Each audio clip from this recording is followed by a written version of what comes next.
concert, I try to focus on the music and how to play the notes. And yeah, sometimes you hit them, sometimes you miss them. Yeah, yeah.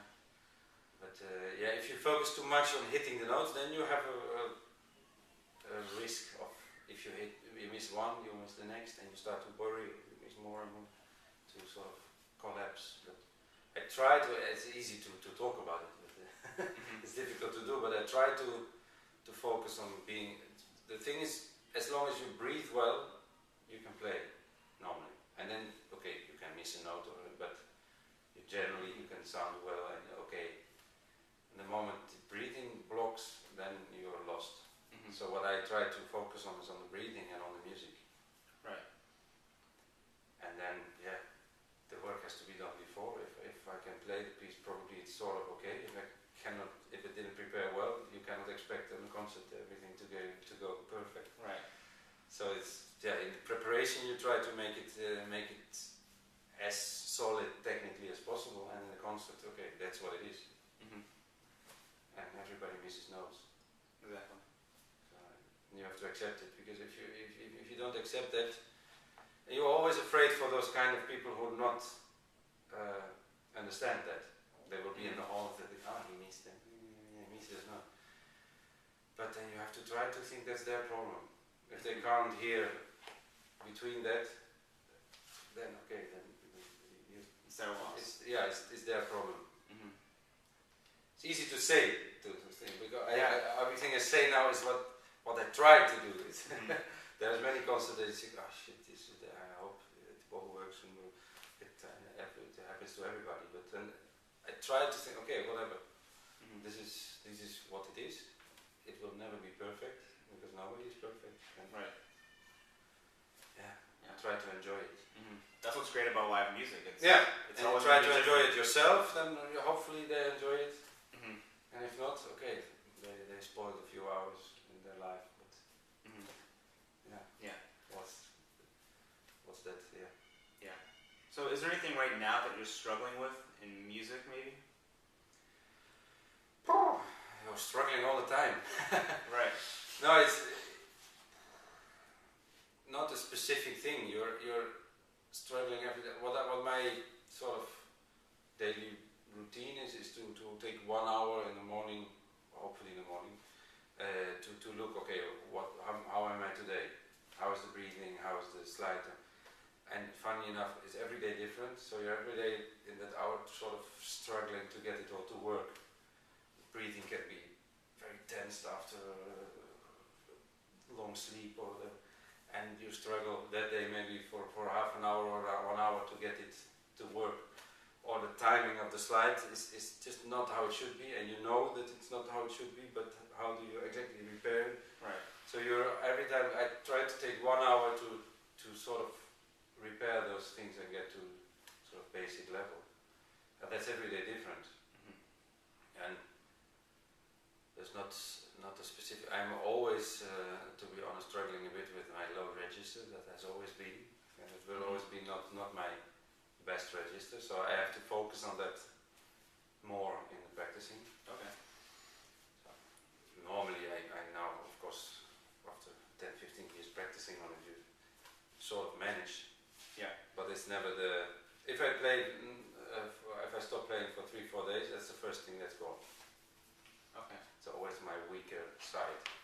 So, but that's not something that's in your body, that's physically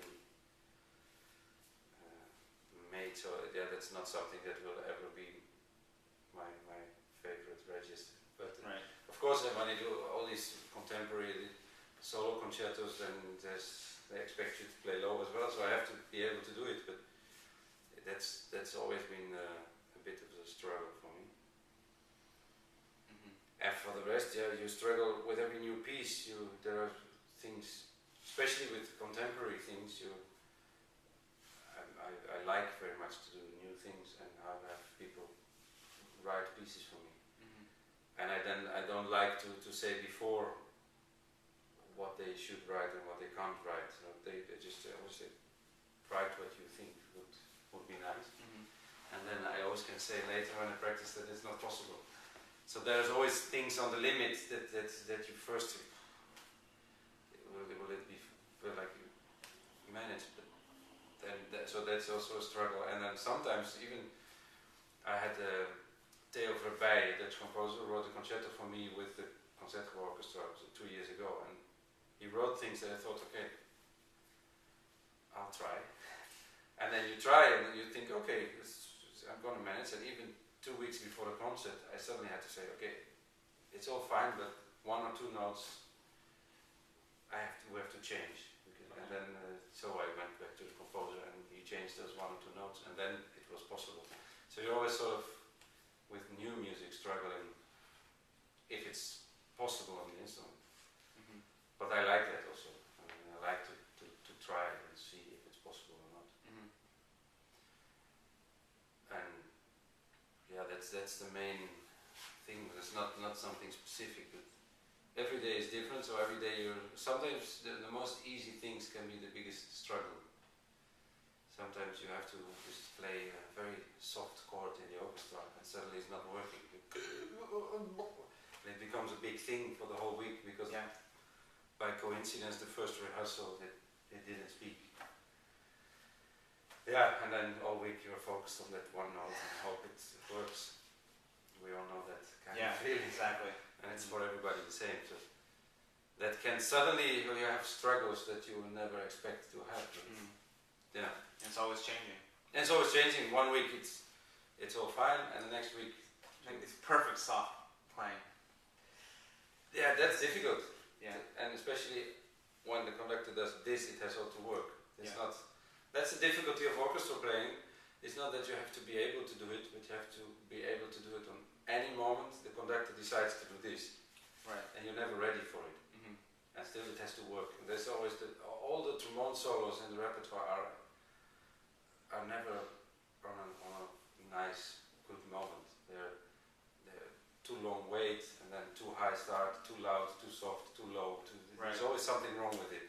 And still you have to sort of, and it gives always a feeling that when you do it at home, when you're practicing, you always you play better. Of course, we all know the feeling at home I could do it. Yeah. But I don't mean even that. But it's always the bolero, for example. Of course it's high, but if you warm up and then you play the bolero, it's fine. But if you have to wait 10 minutes, it's never going to be as good feeling as what you know you can have when you warm up, and this gives always a lot of stress. So at some point you have to accept that it is always difficult, and you have to do everything you can, and what comes out is the maximum possible. Right. That's mostly the biggest struggle in orchestral playing, to not only be able to play it, but to be able to play it on the exact moment someone else decides that you have to play. Right. So, where do you see yourself in 10 years? No idea. No idea. I like, the thing, what I'm really lucky with, what I also said before, is I love music, I love to play all those pieces. I'm the luckiest trombone player I think there is, because I play with all the major conductors, the best repertoire, especially for us, the big symphonies, in one of the best concert halls there is in the world, so you'll never hear me complaining. Right. And the lucky thing also is that besides that there's nothing I have to do, I can only do what I like to do. So there's many projects I just like because I like new music, I like to play with people that are not specially giving me a lot of money, but just that's the luxury you have if you have a job that's done. I can eat and live, and that's fine. So yeah, I really love to do different things and to play with good musicians, and to try to organize projects with the Trombone Collective, which is we didn't talk about yet, but that's a big thing for me to have this group of friends to play with and to create projects. We have this festival every 2 years. We have composers writing new music for us. That's always very exciting to make something happen, even if it's a small thing or one new piece.